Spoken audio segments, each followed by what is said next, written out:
جی ګرانو خوږو کتونکو اورېدونکو وحید خان تاجک یم. دا د باجوړ یو تاریخي ځای د پاټک میله ده.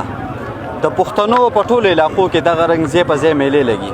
پښتانه ورته میلې وایي، خو که په نورو سیمو کې دغه رنګې بازارونه لګي نو هغوی ورته سسته بازار وایي.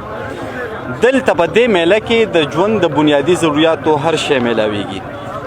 یو خوا خلک راځي خپل ځان لپاره کباړي، ارزان بوټان یعنې پیزار، کپړې او ګرم کمبلې، صادرې، بنینونه، کوټونه اخلي. نو بل طرف ته د دې سیمې ځوانان دلته راځي کونترې خرڅوي یا کونترې اخلي، بانګیان خرڅوي یا بانګیان اخلي یا یې جنګوي. دغه رنګې په دې میله کې موبایل ډېر په وافر مقدار کې چې دی نو خرڅېږي.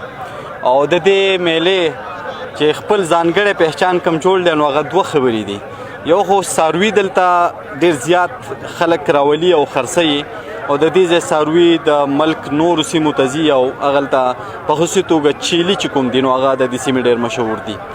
او دغه رنګ د دې میلې خوراکونه اپنی مثال آپ دي. او بیا ډېر خلک وي چې هغه راځي او لرې خوري. لرې د میلې د زیاتو خلکو یو فیورټ ډش دی.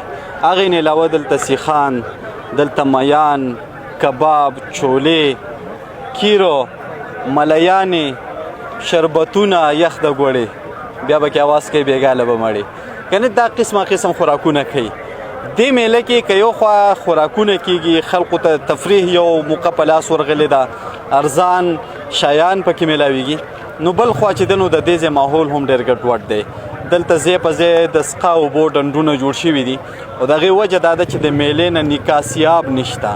سړک جوړ شو خو سړک کې چې کومه نالۍ جوړه شوې اوسه پورې جوړه نه شوه چې دا اوبه د میلې نه نالۍ ته ورکړی شي. یو وخت چې دلته د څښلو د اوبو هم ډېره مسله وه، د جومات مسله وه.